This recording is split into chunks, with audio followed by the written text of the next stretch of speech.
दोस्तों पहाड़ी क्षेत्र के ग्रां और उत्थों के ग्राएं के किसान ਵੱਡੇ पैर उठिए अपने खेतरा च आई अपनी मेहनत करते हैं। जोग जुगड़ी के किसान ने इनके कन्नै गलबात करने ते जानने खास करी किन्ने मेहनत करने पौंदी ने। की नाम है भाई जी थोड़ा? बोधराज जी जोग जुगड़ी दी है। किसान की जिंदगी आखदे खेतर करने शुरू तो खेतर च मुकदी है। किन्नी मेहनत करते हो तुम सवेरे को सवेरे 4 बजे सवेरे उठने और शाम 7 बजे तक।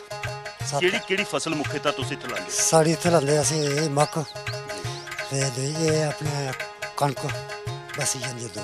सब्जियां दा भी बड़ा नां है तुहाडे इलाके दे विच, कोई सब्जी लांदे हो? हाँ सब्जी लांदे, टमाटर लांदे और मूली और हर एक चीज़ किस्म की अपने सारा होती। मतलब आखने दा भाई जमीन तुहाडी खेत काश्तकारी दा बड़ी काबिल है जी, काबिल है। पानी दा के इत्थे रोल पानी भी लगदा? पानी भी लगदा है, पानी खुला पानी लगदा। बाकी सारा ये अपना लहसुन है, लहसुन है अपना, ये सब कुछ है अपने जो कुछ भी है इतने मिनट प्याज हर एक किस्म मिलता है।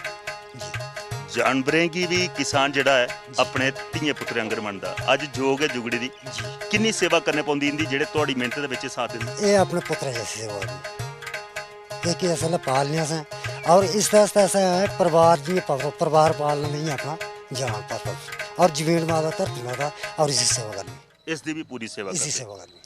अज जियां सरकार मते सारे साइंसी तरीके कन्नै भी जड़ा साडा कृषि विभाग है वो मते बीज भी दिया देन पे अच्छी उपज होंदी है। कुछ लोग उंदे देसी खाद पांदे ने, आखदे देसी खाद कन्नै फसल थोड़ी होंदी पर शैल होंदी, खाने की अच्छी होंदी, पर कुछ उर्वरक खाद पांदे ने। किहदे कन्नै तुहानू किसानें गी मजा आंदा करने दा? साड़ी जेह्की किसानी आस्तै है ये साढ़े आस्तै जेह्की देसी खाद है, देसी अपना हेल है अपना जो घर चलदा ये ठीक है। जेह्की दूसरा बाहर दा जेह्का हेल है वो असीं बमारी पजाने जांदा। बिल्कुल सच गला करते हैं दोस्तों, जिहड़ा उर्वरक खाद है बेशक उहदे कन्नै फसल तो भरपूर मिलती है पर उस फसल के राहें कई बीमारियां भी लगदियां।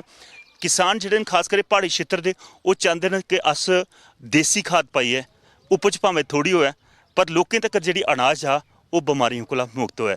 इस संस्कृति का हिस्सा एक पक्षी किसान ने जोग जुगड़ी दी, दूई पक्षी उनका परिवार जिहड़ा है वो थोम की फसल लगी दी उसकी गोडी करा करदे न, वो भी तुहाडे तक पहुंचाने की कोशिश करना है।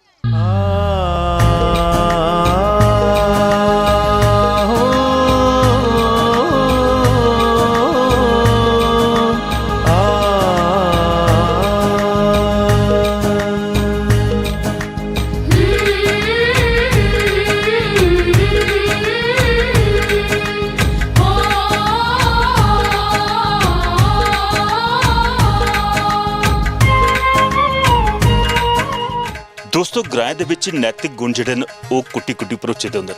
अस एक दिखा करने पुराना घर कोठा, उस घर कोठे दे विच एक बजुर्ग मां अपने मंजे पर बैठी दी है ते नूंहां एक उपर लक चिक्का करदी, दूई लत्तां चिक्का करदी। ये मान इज्जत उन्हें बजुर्गें ही मिलता है, उन्हें मेहनतकश लोकें ही मिलता है जिन्हें अपनी जिंद खेतरे बाड़ी च दित्ती ते अज नूंहां खेतरबाड़ी सांभा करदियां ते सस सचमुच जिहड़ा राज है वो मंजे पर बेहियै करा करदी। इस मां कन्नै भी गलबात करने जानने किन्ना आशीर्वाद दिंदियां न ये अपनी नूहें पर। मां केह् नाम है थोड़ा? मेरा नाम द्वारकू। द्वारकू मां किन्ना सुकून मिलता है जिल्लै नूहां कोई लत्तां चिक्का दी कोई लक चिक्का दी? राजी रौन। वो पुराना बेला हा, अज ते तुहाडे बूहे कोले गड्डियां लंघा दियां, पैदल चल चली दूर दराज तक जाना पौंदा हा, जाना पौंदा, बड़े दुख डाडे हुंदे। अज जिहड़ा सुखा दा बेला आया क्या आखना चाहते हो तुस? क्या आखना, ये खट्टर होना ते खानियां, खट्टर पौना ते खानियां। उ'आं मां अजकल दियां नूहां शैतान भी बड़ियां शहरां च दिक्खने आ, वो चिकने दे बहाने दे संगी भी चिक्की उड़दियां न। ओका थार ते नहीं है ताई चलो समझी रहो समझी लैंगे ते खरा। उ'आं ग्रां च फर्क है। हाँ ग्रां विच फर्क है, ग्रां च फर्क है। शहर च तो डकाई उठदियां ठाणे भी कई बारी जे कुदै कुदै गुस्सा रोह चढ़ी जा दूंगा पर कोई गल बलोई जा ते उ'आं कदें रोह रासा कड्ढेआ इंदे पर? ना मैं नहीं कड्ढेआ। नूहां जेह्ड़ियां धियें दे बरोबर होंदियां न? हाँ होंदियां दा बराबर पर नूहां भी बुझना दा मैं नहीं अज तक आखा। अज तक नहीं आखेआ। आखना कह ली जे इ'यै लेई सेवा होवे ते मां कोई भी नहीं आखदा। क्या जरूरी है? क्या जरूरी आखिए? टोडा मिलिया खट्टर बैठे ते मिले सब कुछ ते भी केह् लोड़ है? देखो जि'यां बाथरूम हो गेदी है तुसें सारें जाना चाहिदा कि जिसले तुस बाहर जांदे हो खेतरें च, ठीक है, उसले की होंदा है कि ओह् ਇੱਕ ਗੰਦ ਲਿਆਂਦਾ, ਉਹਦੇ ਉੱਪਰ ਮੱਖੀਆਂ ਬਹਿੰਦੀਆਂ ਨੇ।